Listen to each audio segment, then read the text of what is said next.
Okay, so what does J.B. Priestley's play and In Spectacles and A Couple of Cows have in common? What do they have in common?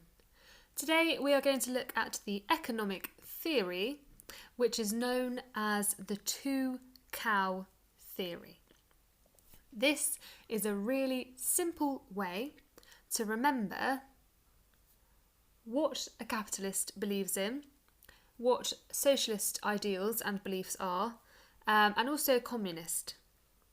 Okay, and it all centres around the idea that, it sounds a little bit like a joke really, a capitalist, a communist and a socialist, there we go, are all given two cows.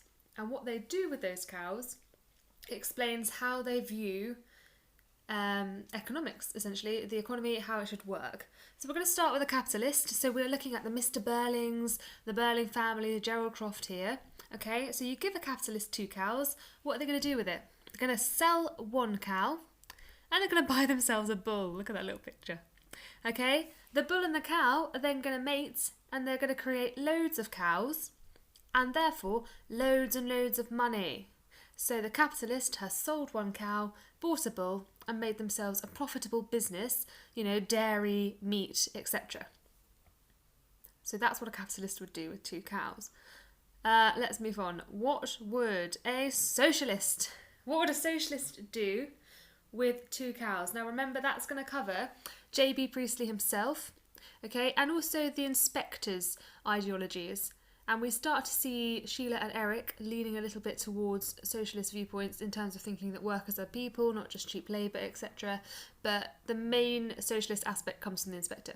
Okay, so imagine you've got two neighbours, and the neighbour at number 1 has two cows, and the neighbour at number 2 has no cows. So the neighbour at number 1 is going to be very generous and very socialist and give one of their cows to the neighbour at number 2 so that they've both got one cow. That's socialism, okay? Sharing, looking after each other.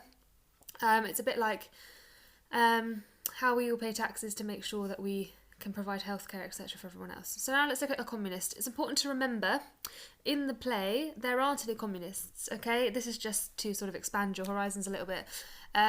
So you give a communist two cows and they give them to the government. The government takes them away and gives them back some milk, okay? So a communist has two cows and they get an equal share of milk produced. So that is a very whistle-stop tour of the two cows theory. Okay, now you can see here that it applies to capitalism and socialism and communism, but we're going to bin communism because it's nothing to do with our play. Okay, so we've got capitalists and socialists and the play is looking at their rivalry.